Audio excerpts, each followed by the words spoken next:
mine. I have two brothers. One brother died when I was 2. And another brother died when I was running. I think Joseph was born. But those are the only 2.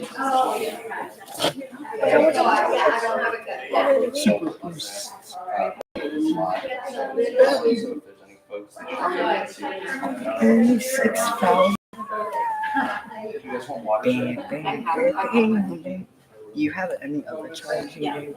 No.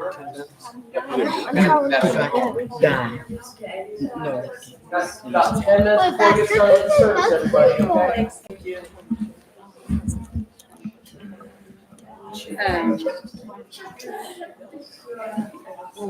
My little brother got everything from my dad. My mom.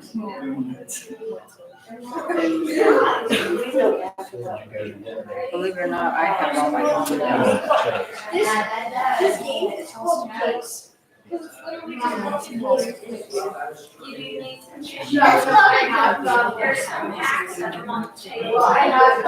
don't have any regrets. I'm doing what they are doing.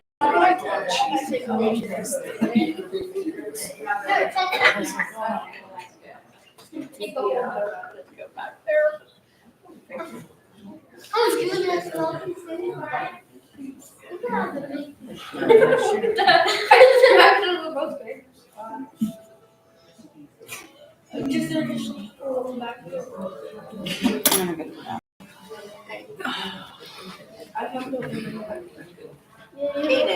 Yeah. For a second. Yes, ma'am. Will you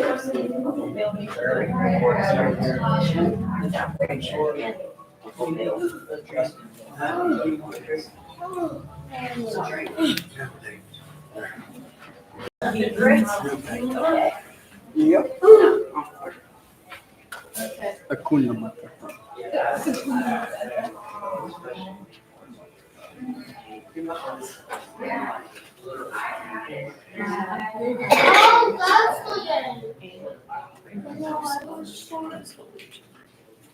Okay, I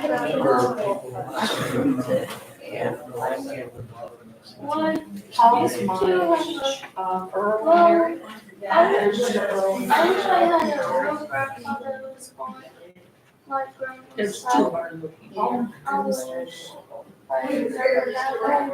Where do they live?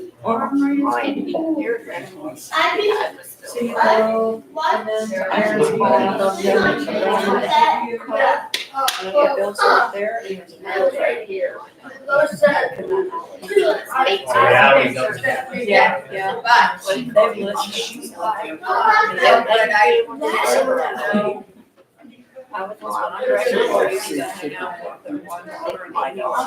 Yeah. Joyce.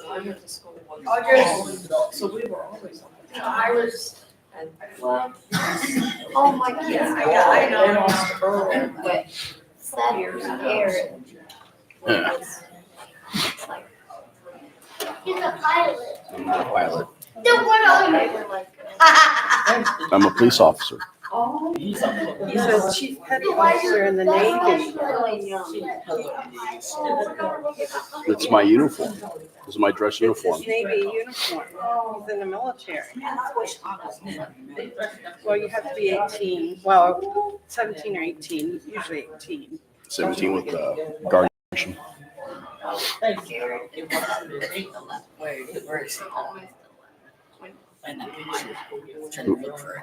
Who? My white hat. It's right there. That's all I'm looking for. Hey, I'm not trying to upset your mom on you. I was just sounds her a little bit. But if she thinks anything, I see. it's going to upset me. I don't want them not to have emotions. You like the bag. You like the bag. But I know she deserves to have things. And they deserve to have these 2 as an aunt. Aw. 3 of them. And I'm No, not it's trying to not be on there, bitchy or Kaden. anything, but I just- Kaden, if she it's said not on something to there. me, I just mentioned something just briefly because I don't want to see Where? her. And, Where? but it's already emotional, so kind of too late to stop anything. And I should have had a conversation with her when she first came in. But I care about her mother a lot, and I care about Santa too. So I just want to give you context. I'm not trying to be the watcher and change your mind. I just want you to know I care about her, so that's fine. Yeah, like- She's fine. And because I don't want it to cause a risk, then they've been, No, getting that's to know each other. I'm gonna like all the ribbons. So, Yeah, and Victor and I are working on it too, so. I got all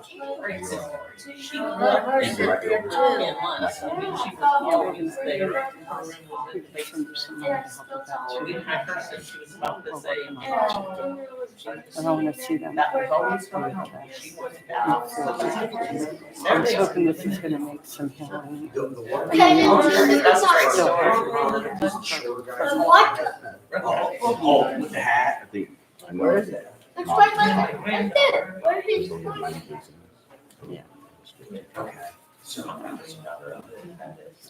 It's hard. I mean, I was one of 9 kids. I understand family dynamics. When my parents died, so my brother. That's all right, boys. The old 80s guys. I tried to be fair. My brother didn't want to be Fingers, you came with waters, anybody? Wait, that was. Yep, no trouble. Water? I use that in line every once in a while. Yeah. And that's why I don't want to because I have time to Yeah, I consider my niece just like everybody, Anybody care for some water? It's like every month, my niece would have to come back because your nephew didn't get a hug yet. So I broke protocol and come over and hug him. Major told Victor not to do that because she didn't tell me how to get it. Yeah. That one for your dad. His given the mountain people who don't have it. I don't know. They weren't told the detail with the changes for.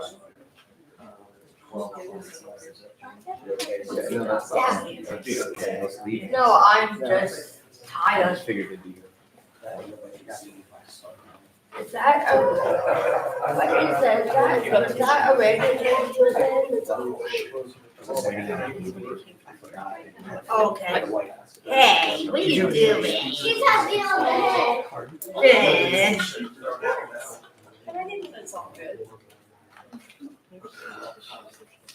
I just wanted them to.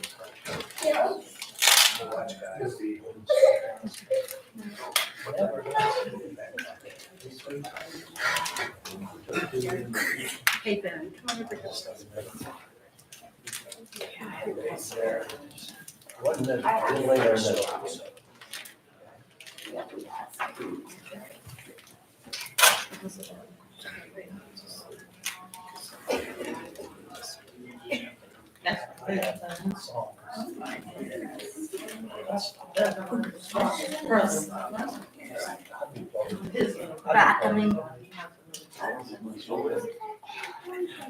She's not spoiled. She is raw. I could have done that.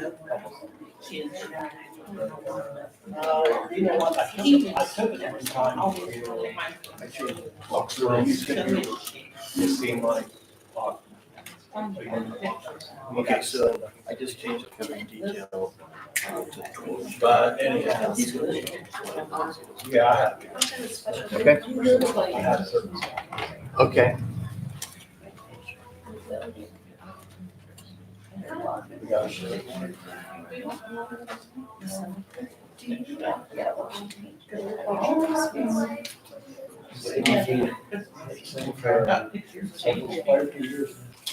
He's been down, on the he sings with, Jimmy Carter's. Yeah, everybody loves him. I went to a bar with him one time. Just started. I think he started out with all.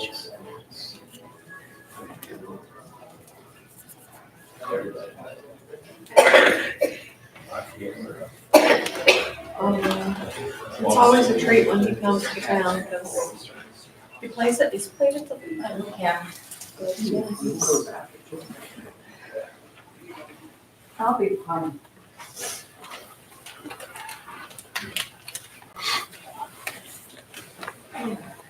Okay, so here's another one, okay?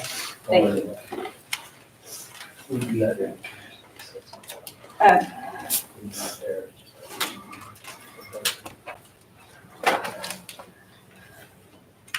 Thank you.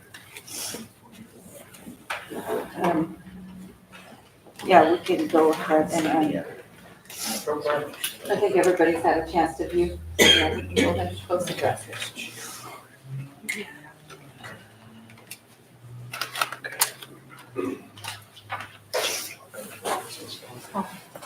Help me, Gene?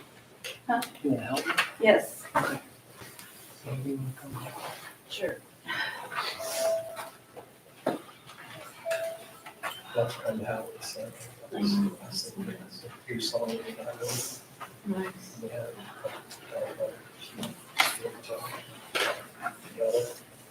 picture that? And I could keep that over here. for you. Got a keyboard there?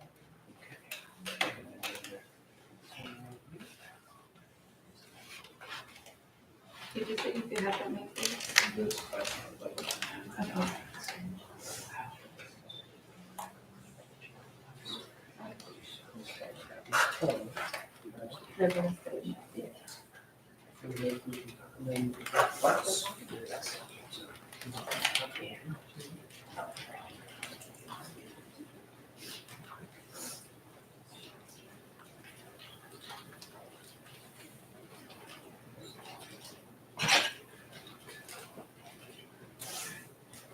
Any other buttons or anything that we might want?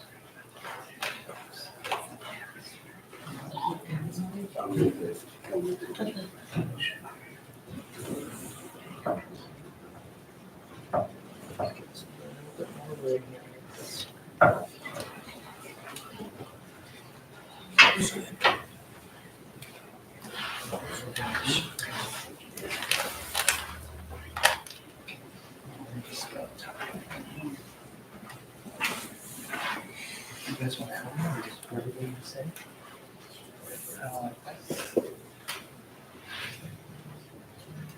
We're gonna need sort of a place our hands up here.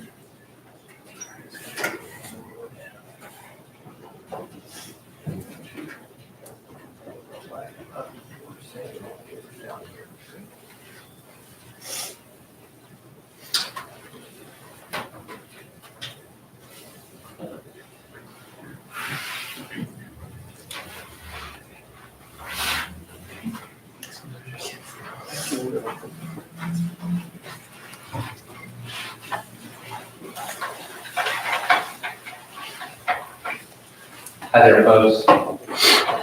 On behalf of the Rock Song family and of the whole Loterbaugh family, I want to thank you all for being here today.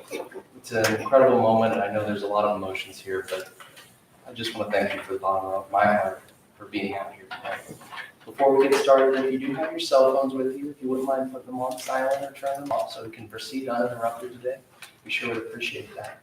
In a moment, we're going to have Celebrant Brian Bennett get started with our service. So again, thank you all for being out here.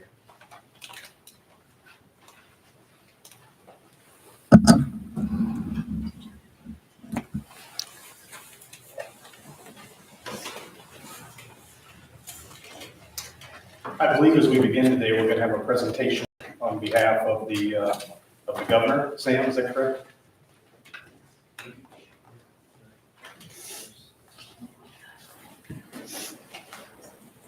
Okay. Very good. I think that's happening at the cemetery now. Okay. Well, as Sam said,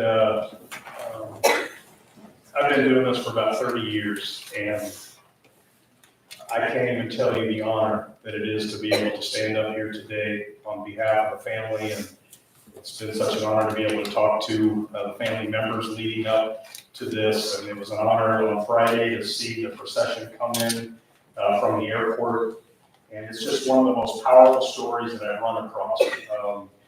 I think I've read every article that I could find on his story, and I was able to read the article about what happened that day, and trying to wrap my mind around what those young men must have been feeling that day, and how unselfish they were in their way to serve our country. And I know today we have several of you here that have also served our country. And one of the things that I think we do a poor job of in our country is not saying thank you enough. And to know that his great grandson was able to fly here with him as his escort. And so to all of you who have served our country in any way, and to the families who have supported their loved ones in serving our country, on behalf of the rest of us, a heartfelt thank you for your unselfish service. You know, James's generation has been referred to as the greatest generation. And I do not think that is 1 ounce of an exaggeration. There was a sense of patriotism and grit and courage in that generation that simply does not exist to that level today. And we get to stand here today in the presence of an American hero. You know, our TVs are constantly bombarding us with athletes and musicians and actors and actresses and using the word hero for them. That pales in comparison to a story that we get to hear today. And I'm a big believer that every person's life is a story that deserves to be told. And you guys, you are the pages and chapters of his. It's an absolute blessing to be able to be here. I Rosanna and Jeannie, and we spent a lot of time trying to find every morsel of information that they could find. And I know a lot of you have put a lot of effort in, and just you being here today, you making the effort to make sure this service happens says a lot about all of you, and making sure that his life gets the dignity and respect that it deserves. You know, 80 years after being killed in a forest in Germany. You know, all those years of what the family had to go through to know that he was missing. But then I understand this started in March of 2017 when the Army reached out and thought that they had the remains of someone that could be James. And through family DNA, this mystery was solved. He was born on March the 25th, 1909. I mean, wrap your head around that. That's 116 years ago. 116 years. His mom was Ida May. His dad was George Gilbert. I understand they were from Southeast Ohio, and he was one of 7 siblings. And, you know, but by doing the math of him being born in 1909, he would have lived through World War I, gone through the Prohibition, the Roaring Twenties, the Great Depression, Pearl Harbor, World War II, obviously, where he gave his life. I mean, things that we only learned about in the history books were his life growing up. And, you know, today we watch the news and we get the idea that, oh, it just can't be any harder than it is today. And I would have to think someone in James' generation would just laugh at that, knowing that grit came from their survival every single day. They grew up this way. And, you know, there is no right or wrong way to grieve. However you're feeling today is exactly the way that you need to feel. And one of the best things that a family can do for each other through a time like this is just give each other the space to feel however it is that you need to feel. I was talking to Victor a few moments ago, and you know, a couple family members couldn't be here, and maybe emotionally they just couldn't be here, and that's okay. Whatever you guys need to do to process this and the emotions that you have felt over the last little while as the story has gone on, they are absolutely appropriate. And my encouragement is let yourself feel whatever it is that you need to feel. I'm a big reader, and one of my favorite authors is a guy named Frederick Bachman. And I was reading one of his books the other night, and this paragraph popped off the page, and I got up and I typed it out because I thought it was so appropriate. He said, over time, I've realized that deep down, almost everyone asks themselves the same sort of questions about life, especially as we get a little older. We start to ask ourselves, am I a good person? Have I made anyone proud? Have I been useful to society? Was I good at my job? Am I considered generous and considerate? Does anyone want me to be their friend? Have I been a good parent? Am I a good person? And ultimately, we ask ourselves the question, you know what, does my life even matter? And you guys are showing today. All the people in the processional showed on Friday. The news coverage. Everybody collectively is showing his life mattered, didn't it? It absolutely mattered. I'm a big believer in something that I call holy collisions. What I mean by that is over the course of our lives, sometimes we're lucky enough to run into the exact right person at the exact right moment of our lives for the exact right reason that we were supposed to run into that person. You might be sitting next to one of your holy collisions right now. And you think back to that first moment you met. You know, who said hello first? And what was it you saw in each other that had led to the significant relationship that it is today? And if you think about it, we can set aside everything we've ever owned, all of our accomplishments, and what life really boils down to are those significant relationships, those holy collision relationships. And whenever I have the privilege of doing a service like this, I consider this family sitting in this room right now, we're our own version of a holy collision. I know that by finding James, it has led some of you to meet each other for the first time. That was supposed to happen. But let's be honest, when we all parked our cars here a little bit ago, I would say many of us have things we're worried about. We have decisions we're trying to make. There might be something going on in your life today that nobody else in this room knows about. And all that stuff's going to be waiting for us when we get back in our cars. So my hope and my prayer is today that by the time we go back and get in our busy lives, we're going to take some of James' spirit with us. And to me, that is the best way to celebrate someone's life. You know, over the last 10 years ago, we've kind of moved away from calling what we're doing here a funeral, and you're hearing more and more life celebration. And it's hard to come to grips with celebrating someone's life that was lost so young and so tragically so far away. But there's a lot to celebrate, and you guys are part of that celebration. So before I go any further, if you're comfortable joining me, I'd like to invite you to join me for a word of prayer, okay? Let's pray. God, I thank you for this holy collision, this family who have worked so hard to make sure that today would happen. I thank you for the people in our government that tried so hard to make sure that James was identified and returned to our soil. And God, I don't understand how you do it, but I have a personal belief that you can look down on a room like this, and somehow you know what's going on in every life and every chair in this room. And so I pray that by the few minutes we have together today, that we might think about something or feel something or remember something or realize something, that we could take James's spirit, that same spirit that allowed him to enlist to serve our country, that same courage, whatever the emotions he was feeling that day on December the 11th, 1944, all of it. I pray that we could put some of that spirit into our own lives, because most of us in here, we have people that are watching us.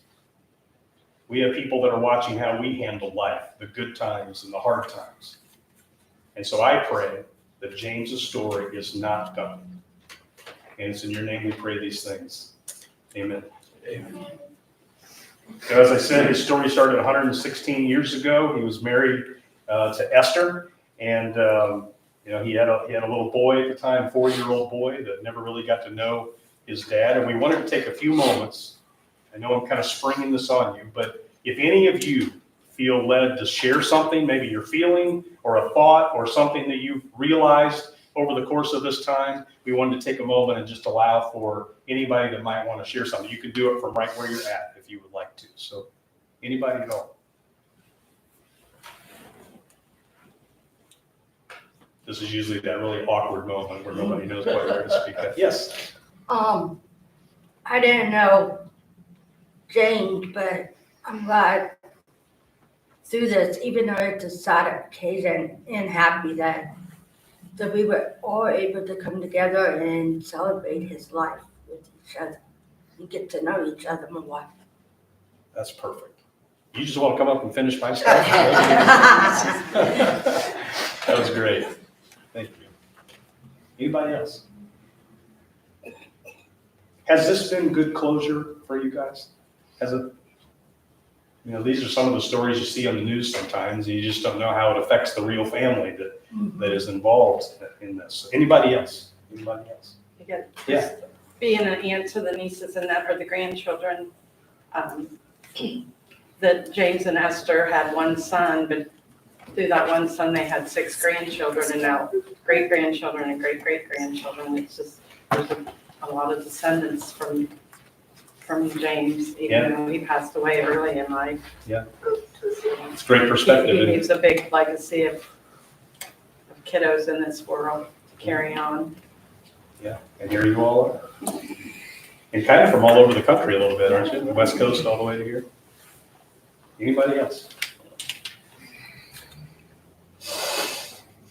You know, I understand that back in Zanesville, Ohio, the story of James has always been a pretty important deal. I'm also from a small town, and I know up at the local VFW, they really honor war heroes, and I understand it. I read the newspaper article from Zanesville. I know that was been a big deal.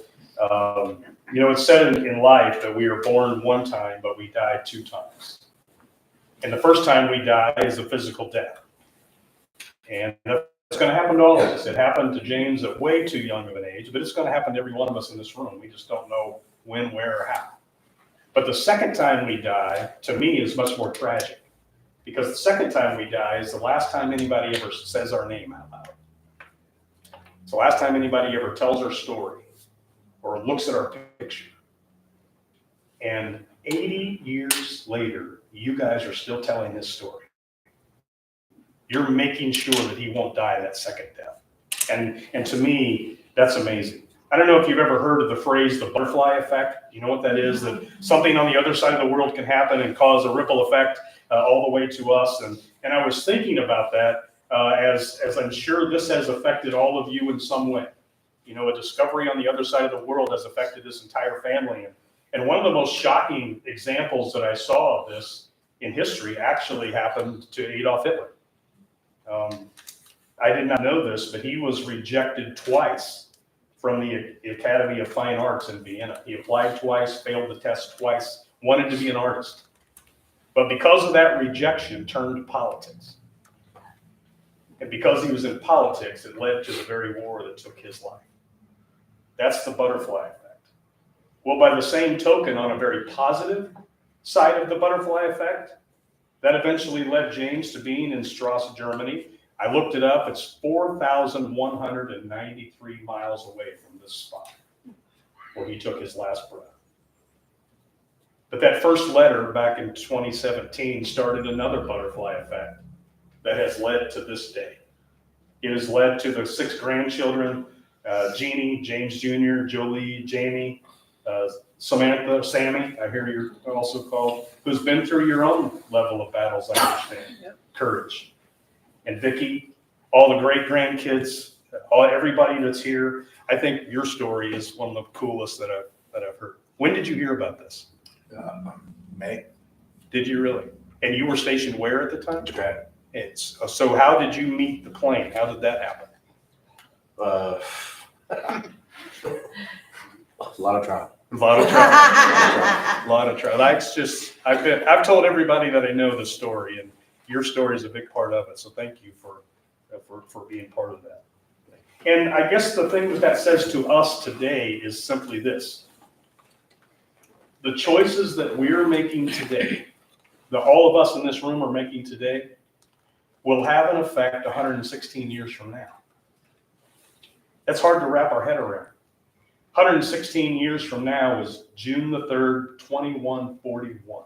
I mean, can you imagine anybody still talking about us that far away? And there's so many coincidences. Victor and I were talking about this. He said if this hadn't happened, unfortunately, to James, he wouldn't be here.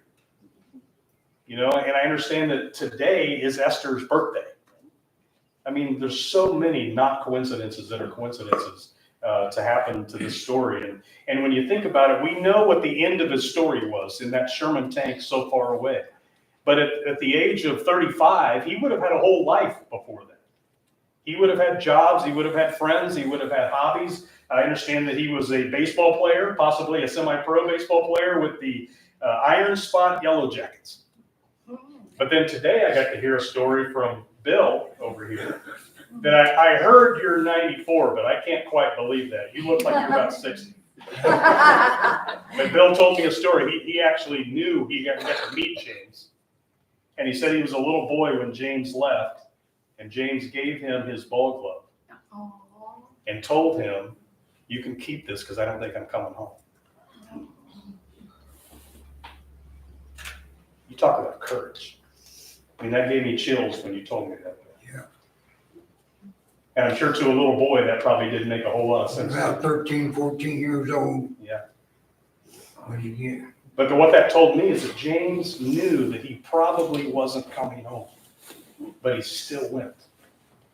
That's courage, and that's the same courage that runs through the veins of this entire family. So I want to close my time today with you with a reading. Because the one thing that you and I still have that unfortunately James doesn't, we still have time. We still have relationships, and that's what this reading is about today. It says this: what if I were to die today? Would I be proud of the life that I've lived? If I die tomorrow, was I happy? Would I be proud of the person that I've become? Has there been love in my life? Have I given enough love? Have I shown those I love the real me? Have I lived the life that I've wanted to live? Could I have done things better or differently? Will anyone on earth be better because I was there? Because the truth is, not one of us in this room knows for sure we're going to wake up tomorrow. We did not walk into this room with that guarantee today. So, if you don't like who you've been up to this moment, there's still time to make a change and make it right now. If you have a broken relationship with somebody you really care about, mend it today. If you can give more love, give it today. If you can decide to play more and work less, decide to commit to do that now. If you can do anything to improve the quality of your life, make that commitment today in James's honor. Write down everything that you can change. What if we stop worrying so much about how the other person might or may not react, that we just get up every single day committed to being the very best version of ourselves on that day? So if you need to make a phone call today, make it. You need to say you're sorry to somebody today, say you're sorry. You need to hug somebody, give them a hug today. Stop caring so much about what the other person might think and just be your true self. Be present, live in the moment. So get excited about your life. Love your life while you're still living it. Because in James's honor, our new life starts right now. Him being here is the reason that we're together. So I pray today that we can leave this room with some of that same spirit that allowed him to be who he was. So thank you so much for allowing me and Sam and the rest of the team here at Route Song to be part of your story. It is one of the greatest honors that we've had. So thank you. As I close, I'm going to introduce Major Rocky is going to come up and make the presentation of the Purple Heart to the family. Okay. Before I get to the Purple Heart, I did just want to read off the awards. If you haven't had a chance to come up here, they are displayed. I put them in order as I'll read them. In accordance with the Army Regulation 600-8-22, we have determined Private Loterbaugh is entitled to the following awards and decorations: Purple Heart, posthumous; Army Good Conduct Medal, posthumous; European African Middle Eastern Campaign Medal with 1 Bronze Star, Service Star; World War II Victory Medal, Presidential Unit Citation, and the Honorable Service Lapel Button for World War II. This is to certify that the President of the United States of America has awarded the Purple Heart to Private James G. Loterbaugh, Company C, 774th Tank Battalion, for wounds received in action, resulting in his death on 11 December 1944 in Germany, given under my hand in the city of Washington, this 2nd day of October 2024, signed the Adjutant General and Secretary of the Army.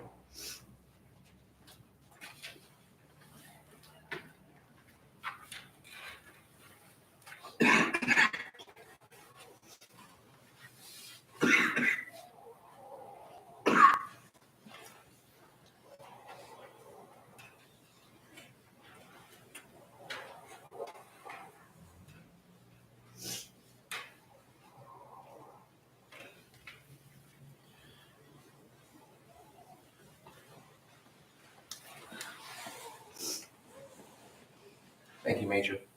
This does conclude the services here at the funeral home. Okay, so we're going to start to gather and we're going to start to make our way out to the cars.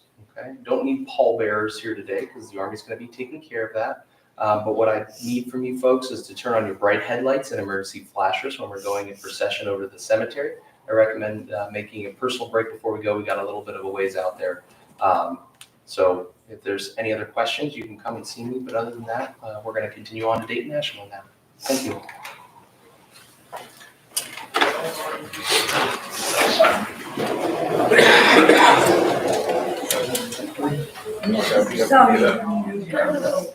Push.